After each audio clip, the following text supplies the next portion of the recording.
Humans have had a close relationship with animals for thousands of years. Scientists agree the domestic dog has been a trusted pet for around 15,000 years. And cats became part of the household from 10,000 years ago. And now it's estimated there are at least 600 million pet cats in the world. Exotic pets have also been kept for thousands of years. It's well documented that the Egyptians kept baboons as pets, and exotic animals kept in the home feature in many ancient texts. In modern times, the keeping of exotic pets has increased. A staggering statistic is that there are more tigers in the US alone than there are in the wild. Animal owners truly believe they are playing a role in preserving the numbers of exotic animals. But on the other side of the debate, there are those who believe it is a cruel practice to keep any animals in captivity. This series explores the issues from both sides, from those who know the dangers, but see the benefits, to others who condemn the keeping of exotic pets. Their stories follow.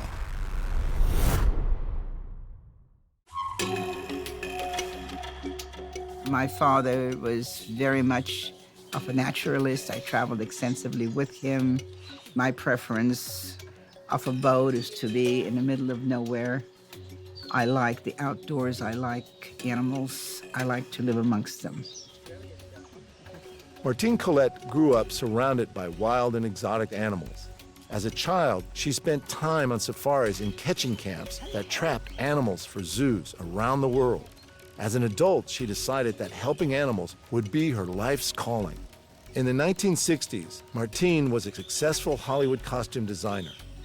By 1976, she had 50 animals and had purchased 160 acres in the Angeles National Forest, creating the Wildlife Way Station.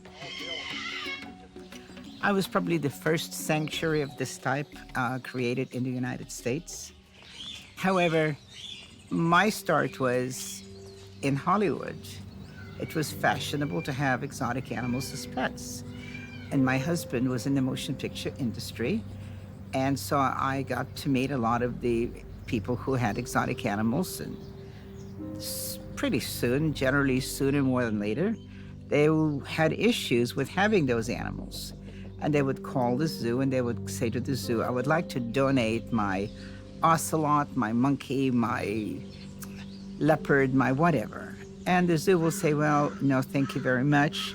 We have all the ocelot, leopards, monkeys that we could use, and thank you very much. So what do you do then? And then the Hollywood phone lines began to ring, and then somebody will say, well, didn't so-and-so marry some gal that came from Africa? And that made me an expert in every field, right off the bat. And I took my first animals in the early 60s, and they have not stopped coming into the 2018s. Since it opened, the Wildlife Way Station has rescued, rehabilitated, and given permanent sanctuary to over 76,000 wild and exotic animals. Yet Martine still recalls the sanctuary's first acquisition. Yes, it was a mountain lion. It was on exhibit at a show in this very small cage. I felt sorry for it, and I said I would buy it from you. And it wasn't until some months later that I realized that by purchasing, I was contributing to the very issue that I didn't want to see happen. And of course, we learned.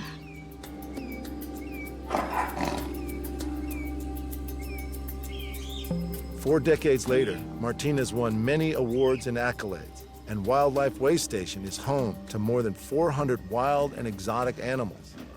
Still, Martine considers improving the lives of the animals to be her greatest achievement. Being able to make a difference for however length of time to the quality of life for the animals. Animal care is always the most important thing. Animals require everything we require: food and shelter and an opportunity to raise young and an opportunity to be able to move, and an opportunity to be able to live a life for which they were designed to live a life. And being somebody's pet in a household is not necessarily giving them that. I'm not going to say a blanket statement that all pet owners are bad people. They're not. But when you look at the amount of unwanted animals that are exotic animals, you sort of have to say and ask yourself, maybe you should take a piece of the Hippocratic Oath. First, do no harm. And I'll give you some examples. You buy a baby monkey, and it's the cutest thing in the world. I tell people, don't buy a baby monkey. Have a baby. They'll leave home sooner. You'll have less responsibility. Because while it's a baby, it's amazing. And it's all yours, and it requires you. When it grows up, it becomes a mature animal. Instincts kick in. Reproduction desires kick in. A man who owns a female macaque is fine until he brings in a girlfriend. And the girlfriend now has to compete with this macaque. The macaque doesn't understand that there is a problem. So sooner or later, it bites the girlfriend, then it has to be quarantined or it'll be taken away by the authorities, and the man then has a choice. You choose a girlfriend or you choose the monkey. I recommend they choose the monkey. I am not against the people, I'm pro-monkey. I want the monkeys to have a chance to be who they are and live a life that they're supposed to live. Martine aims to provide the animals with a habitat and lifestyle that is as close as possible to life in the wild. But where many sanctuaries are non-contact, Martine doesn't discourage human interaction. I believe captive animals should have human friends because they're never going to go out in the wild. And this is a controversial subject. Some people don't believe it. Some people do. I happen to believe it. I like the animals trusting us. When I want to look in somebody's ears, I want to be able to have them come over. I want to look at their ears. I want them to open their mouth for me. I want to see the rear end. I want to be able to give them a hand injection if I need to. I want them to be comfortable enough so that we don't have to tranquilize them as many times to do some basic performances that need to be done. Those basic performances are usually carried out by the way station's resident vet, Rebecca. I feel incredibly privileged that I get to go to work every day and, see the tigers. If I have a bad day, I can go and visit with the lions. To me, it's a privilege to get to work on them. But it's also constantly stimulating. Intellectually, working at the way station is physically stimulating. It's a lot of climbing and hanging off of things and working outside in this environment. So it's fun and different every day. I have two favorites right now. Bolero, who's our big male lion. He's wonderful. Although he marked me in the face not that long ago. I walked over there with my coffee cup because I go say hi to him in the morning, and he was snuggling at the fence with me, mooing, and then he just turned around and got me in the face and the coffee, and I was offended, and he turned around. Bolero, and then we have an elderly hyena named Gulliver, who is has chronic heart disease, and in the wild, hyenas usually only live about 10, maybe 15 years, but in captivity, we keep them well into their 20s, sometimes into their 30s. And we almost lost him a couple years ago, and we hand-fed him several times a day for months thereafter when he was not eating and facing death. And so I just got to where coming out and sitting there and scratching him, he's pretty special. This place has a unique history. And I like the idea, from a veterinary perspective, my mandate's very clear. We're not breeding, we're not exhibiting, we're not selling. I need to keep them healthy and give them a good quality of life while they're here. And that means I have carte blanche to do what they need. And as a vet, that's what you want. Much of Rebecca's work needs to be carried out with the animals under a general anesthetic. After all, the Wildlife Way Station's residents are dangerous wild animals, and incidents at sanctuaries are common. In 2013, an employee at Joe Exotic's Greater Wynnewood Wildlife Park lost a hand in an incident with a tiger. In the same year, an intern was killed by a lion at a sanctuary in California. And in 2016, an employee was attacked by a crocodile in an Australian wildlife sanctuary. As you'd expect, Martine has strong feelings about exotic pets. A lot of people like to keep reptiles. And by and large, reptiles can make excellent pets. They can.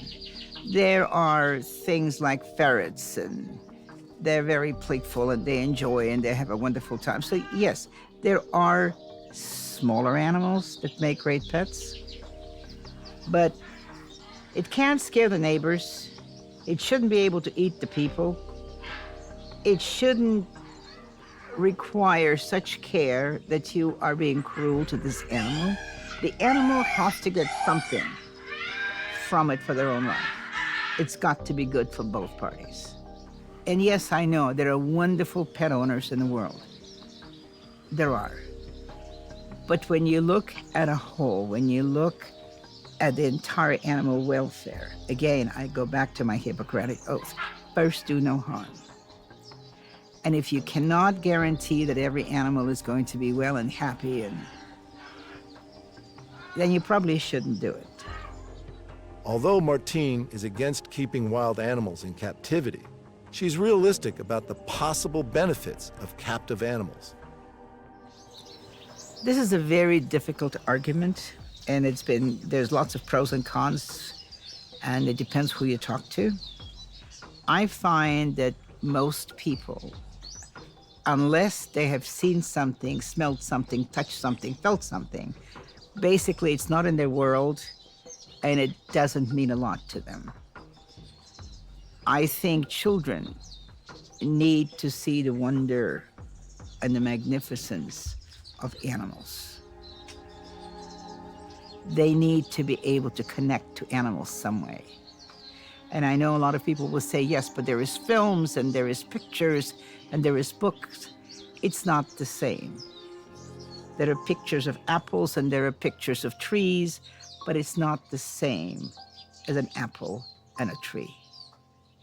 So I don't know what the future is going to bring, but for the sake of the animals, I think for people to care about something, for them to protect the animals, they need to care about the animals. And to care about the animals, they need to be able to relate to these animals. They need to be able to identify with them. They must have some connection. Otherwise, why would they care? So I think it's important that we always maintain a connection with wildlife as well as domestic life. Whether that be wild animal parks, or whether that will be zoos, or whether that will be some other arena they will yet to be developed. But I think people need that. And after 40 years in animal rescue, Martine also applies her pragmatic attitude to the future of facilities like hers. Ideally, all of us should be striving towards putting ourselves out of business, ideally. But then there is the real. And I'm not sure it's going to happen in my lifetime. Perhaps it will, but I doubt it. I would never want to see a world without animals. I would never want to see a world where children do not live amongst animals. To me, it is absolutely critically important that people learn where we come from, who we are. We are a species like any other species. We're just smarter. But our roots are in the same place with everybody else.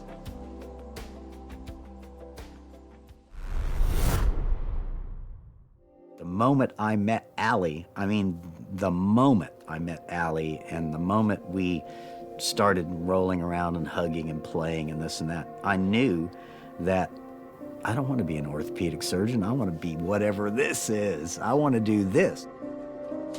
Bob Ingersoll never realized his ambition of becoming an orthopedic surgeon. and Allie would turn out to be the chimp that changed his life. Allie was the older brother of a chimpanzee named Nim Chimpsky.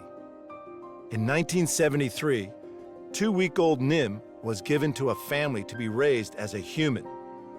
The story of the controversial experiment was told in the 2011 documentary Project Nim.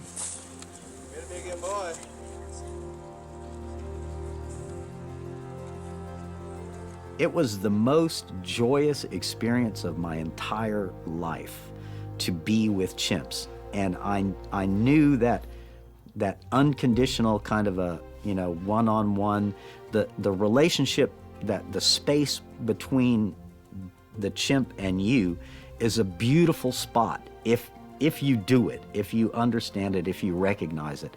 And I did pretty much immediately. And it was something that I didn't want to give up. And here I am 40 years later. I became a primatologist, and I have a master's degree in primatology from the University of Oklahoma under the psych department, and an undergraduate degree in psychology. The experiment, involving Nim and several other chimps, set out to explore the concept that only humans use language. The chimps were all taught American Sign Language. The chimps involved were more than just pets. They were raised as human members of the family, taking pet ownership to a different level entirely. I saw them as my friends immediately. I mean, I interacted with Allie on the first day as if he were gonna be my friend forever, just like a human friend, no different. And it surprised me, because I thought it would be like a dog or a cat, or, it wouldn't be like it was. And I can't explain that to you. Chimps engage you in a way that you're engaging me, and that I'm engaging you. The Nim Project drew a lot of criticism. Much of it centered around the way head researcher Herb Terrace saw Nim and his fellow primate participants. He lived a hard life, and he got bounced around a lot, and he was looked at by the people of powers that be as the subject of a scientific experiment, as Herb Terrace says in the film. He never saw him as anything other, and this is a quote directly from him, anything other than the subject of a scientific experiment. I thought that was fairly arrogant of him. Scientists' understanding of chimpanzees and of animals in general at that time was still emerging. Knowing what he does today, Bob would have done some things differently. We've come a long way in the last 30 or 40 years in terms of animal behavior. We know they think, they plan, they feel, they have emotions that are very similar to ours in their context, but you don't know what's going on in the back of my head any more than we know what's going on in their head, and we can't think for them. Bob was involved in previous similar projects with chimpanzees at the University of Oklahoma, working with Washoe, who in 1966 became the first chimp to be taught to sign. I worked with Washoe and Allie and several other chimpanzees over the course of the time I was at the University of Oklahoma. I saw myself as a scientist and someone who was interested in finding out about chimpanzee behavior. It didn't occur to me that captive animals have baggage that really kind of transcends that ability to collect data that isn't tainted by captivity. Chimpanzees are unique in the animal kingdom. They're as intelligent as a 5 or 6-year-old human and capable of abstract thinking and planning. This often leads humans to forget that they are still wild animals, including some of the humans involved in Project Nim. It was one of those baptism by fire. If you can do it, you do it, and you're good at it. And if you can't, you're weeded out fairly quickly. I mean, lots of people worked out there briefly and got bitten or got scared or realized it wasn't for them, or chimps are stinky and they smell like chimp poop and this and that. The average chimp is 5 times as strong as a human, and many people have been severely injured in attacks by chimps. Although Bob and his human colleagues were somewhat naive to the dangers at the time, there was never a serious incident. No, no, Nim never once bit me. He occasionally came close, like rolling in rough and tumble play, but I knew when to slow it down and when to go, hey, Nim, hey, buddy, and then calm him down and, hey, you don't want to bite me, and my method is not, because I'm obviously not a big guy, my method was, you don't want to disappoint me. And that worked for me, and so I was one step ahead of that. I don't want him to react or do something that he would not want to have done, but sometimes they just don't have the cortical control that humans do. And so in the heat of play, there might be a situation where he goes a little bit further than he should. So I could read that. But he never intentionally ever tried to bite me or attack me or any of that. No, we were buddies. And that's not always the case with all chimps, but Nim was a special chimp to me, and I think I was a special person to him. When the research project came to an end, the chimps, including Nim, were sold to a pharmaceutical testing laboratory. I call this the Chimp Wall of Fame.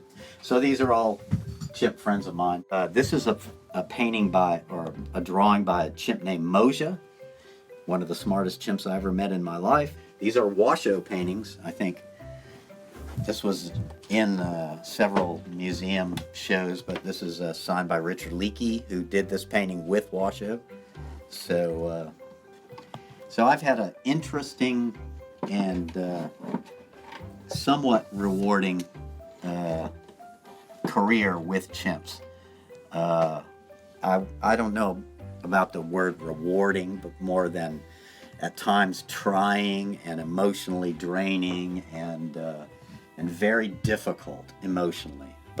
And some people couldn't stay in it because it was tough. It was tough to see this happen to your friends. But I don't know. I felt like I needed to do what I could. Being friends with chimpanzees, you might think Bob would be willing to take one on as a pet. Well, there's literally millions of dogs and cats out there that need a home. Let's solve that problem before you go out and get a monkey. We don't need exotic animals necessarily.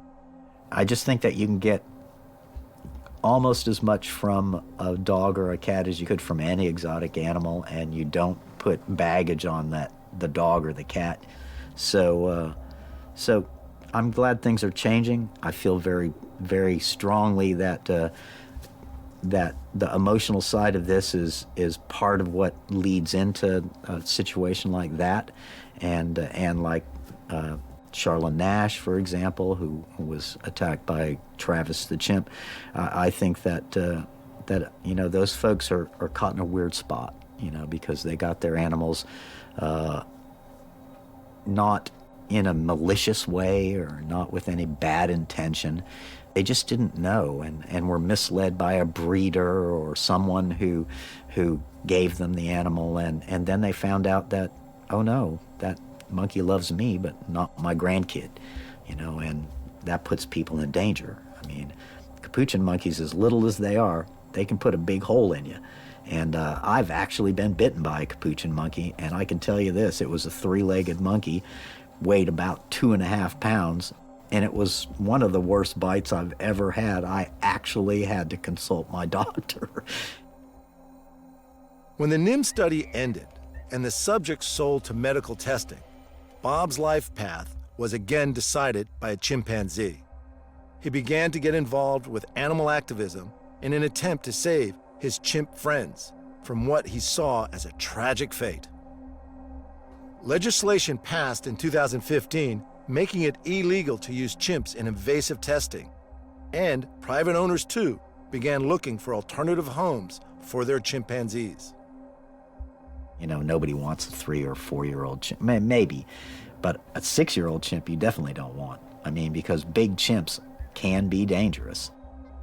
They're not as fun, because most people are looking for a child replacement. You've heard it, I'm sure, a million times. It's my baby. Catch a good baby. Her's a good baby. Her getting tired, isn't her? Those brothers are so crazy. Come on, sweetheart. It's not your baby. That animal had a mother, a real chimpanzee mother. And to suggest that, like in Project NIM, I mean, Stephanie Lafarge was like, he's my baby and all that sort of thing. I'm like, no, he wasn't. That was Carolyn's baby, Carolyn the chimp. And when we took that animal, you're stealing that mother's baby. How dare us, you know? And then say that we're cross-fostering or any of that kind of stuff, which is complete bullshit. And I just don't agree with that. This is Sequoia Washoe's baby. He's a special guy and didn't last more than a couple of months. But he's right there. He meant a lot to a lot of us. And unfortunately, because of our arrogance, we thought that we knew better. He ended up not making it. This is one of my chimp friends, and they were drawing on the back of this, and then this chimp got it, chewed it all up, and they put it all back together for me. Bob and his colleagues eventually succeeded in getting Nim released from the testing lab and placed in a sanctuary. He lived alone in that sanctuary for almost a decade. That's Onan's footprint. You can see how big his foot was. That means a lot to me because I remember that day. I remember taking his foot, putting it on the paint, and then, come on, Onan, let's make some footprints. You know, so back when I hadn't come to the spot where I am now. I mean, like, here's Moja holding a camera, very similar to yours. And she was a great photographer, actually. She knew how the camera worked and all that. Nim had a Polaroid, so we would let him take, my idea was that we were gonna let Nim take pictures of his favorite places and then place them on a map or whatever, and on the floor of his enclosure, and then we would also have a book, and we would figure out exactly, because planning and that sort of thing in the 70s was not, not something that we knew or understood much about in terms of chimps. So I thought, well, he wants to go to a certain place. Let's see if he can tell me where he wants to go in pictures and sign and all that, cognitive mapping and that sort of thing. But then the ethical issues started to creep in, and I started to realize that's really silly. Nim eventually lived out his life with some of his chimp companions, and he died of heart failure at the age of 26. Bob maintained contact with him whenever he was able. I feel that I am a lucky guy to have had this kind of experience in my life, and that not very many people get to interact with chimps on that level. And one day, maybe 200 years from now, people will look back at this and see me and understand exactly why I did it, because maybe all these problems will be solved and chimps will be, in the wild and, still there if the planet exists at all in 200 years. And they'll look back and go, wow, that guy was one of the last people to ever get to interact with chimps on that level. Not that I'm proud of that, because if I could go back now, I would probably, if I were God, I would go back and stop importation of chimps at all into any country and all that sort of thing, but I'm not. In the 60s and 70s and 80s, when there wasn't a moratorium on breeding and that sort of thing. Now we're pretty aware of, because captivity is the enemy. I mean, for all exotic animals. I mean, you take them out of the context that they should be in and put them into a cage, that changes that animal profoundly.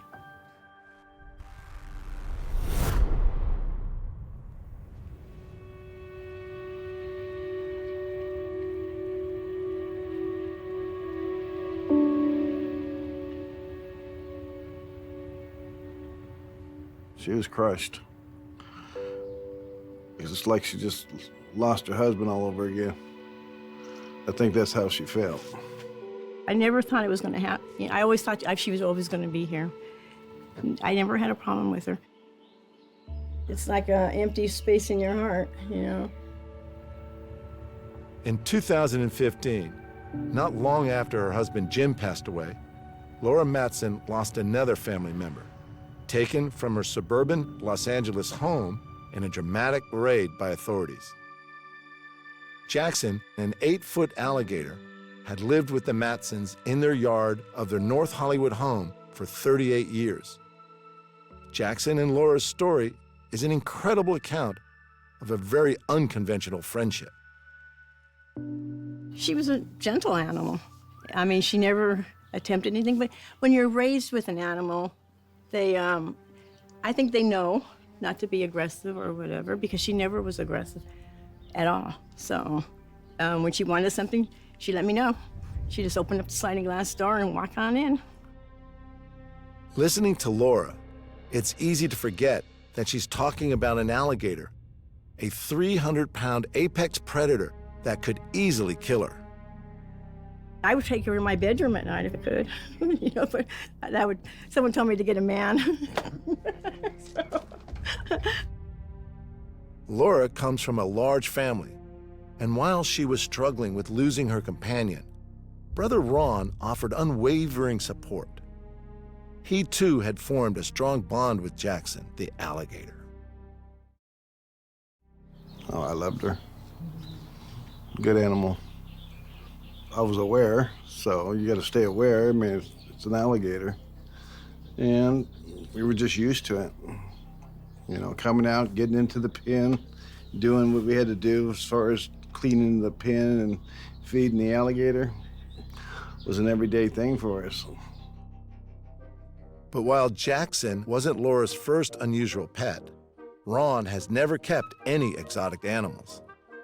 My sister, no. She's got every animal. All I had to do was walk across the street. A little dog named Herbie. And rats. Well, that's because my husband had a boa constrictor and I had to save the rat. And then, of course, he populated. I had a raccoon and a quail. So I had a beaver. But I had to give the beaver back. But, and a groundhog, or one of those things underneath the ground in Thousand Oaks. Well, he was so cute, you know. But they needed special places. So now I'm thinking, no, a beaver. Everybody's trees are missing.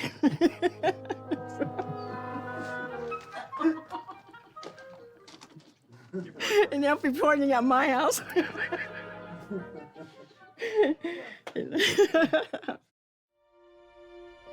It was Laura's husband, Jim, who first brought Jackson home in 1977.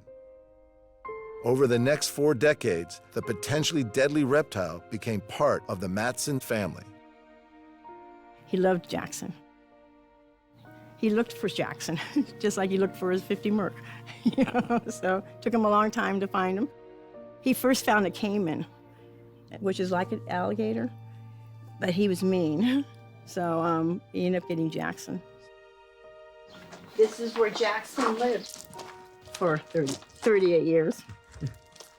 Well, the first couple of years she lived in the house.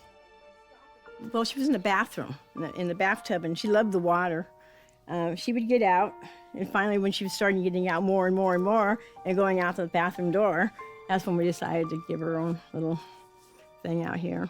So, and she loved it out here, I think. Most animal experts agree that reptiles barely recognize their owners, let alone form emotional attachments. But Jackson seems to have been an exception.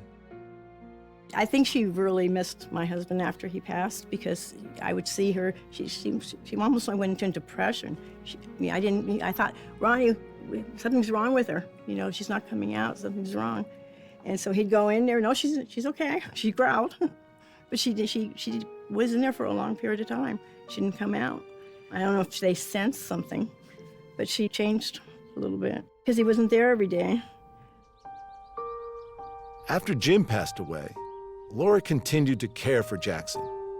Although she did try unsuccessfully to rehome their immense pet, to Laura, Jackson was a placid animal who never showed any signs of aggression, not even towards her own pet cats, one of whom still lives with her. They're not predators. I'm sure if they're out in the wild and they're hungry, of course they're predators. When they're well fed, they're a beautiful animal. Laura may have thought Jackson to be a beautiful animal, but how did her neighbors feel about living so near to a dangerous predator? Everybody knew about her, so even the neighbors across the street, everybody knew about her. Everybody wanted pictures of her. Once they saw her, they were fine. No one ever went and turned me in or turned us in all those years. Jackson was not a secret. And for some reason, I didn't think she needed to be a secret. While most of Laura's neighbors felt safe enough having Jackson nearby, not everyone would be happy living next door to an alligator.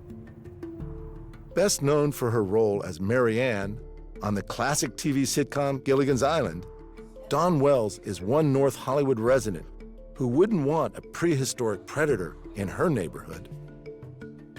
I'd move. I'd sell my house and move. I don't think I could talk them out of it. Remember the little ones that you used to get? Maybe you are from America, but you used to circus. You used to get little tiny alligators and you take them home. Really? In a circus, yes. Yes, little turtles and little alligators, and people would put them in their bathtubs. I don't know if they ever grew up. I don't know if they died because they weren't in their habitat, which is awful. But yes, you used to be able to take a little alligator home.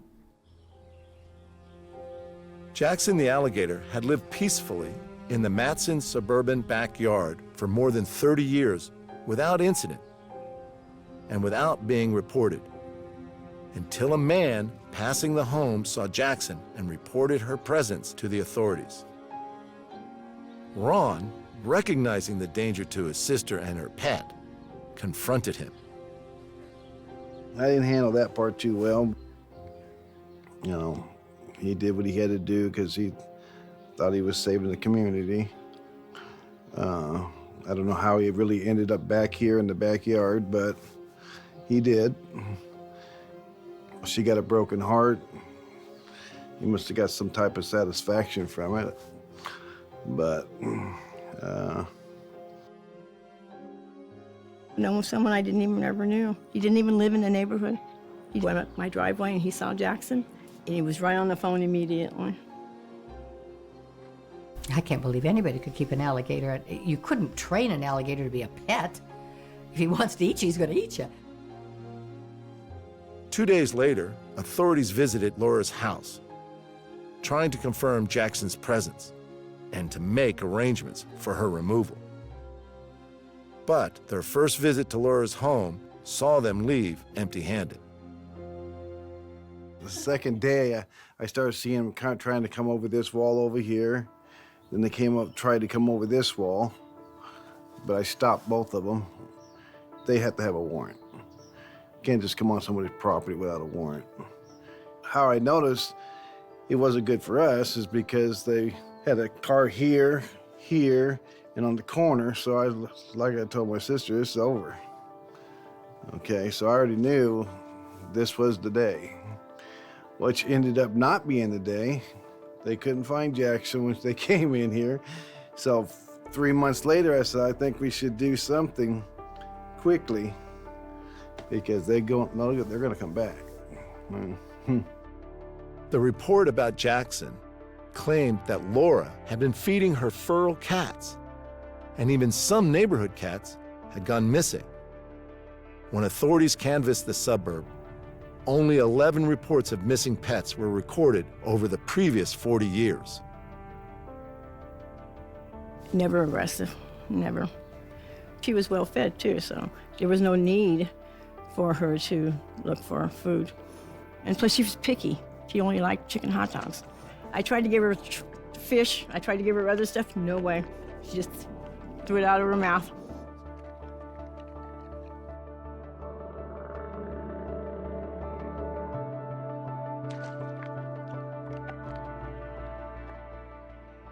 Local police and officers from Animal Control and U.S. Fish and Wildlife soon returned with a warrant, required to search Laura's property to find and remove Jackson. I heard some commotion out here, and I just knew from the voices that something was going to happen. They weren't going to settle for anything. Jackson was gone, no matter what. I knew it. I think my sister knew it. So, no.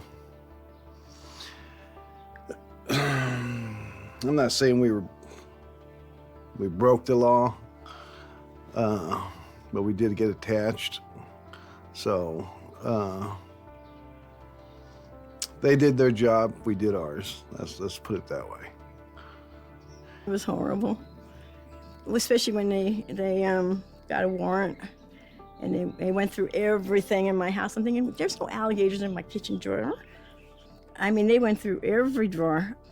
I don't know what they were looking for because Jackson was outside. I wish I would have thought about putting her underneath the house, but I didn't think about that till later. So, but they probably wouldn't have left because this guy took a picture of her. That turned me in, so.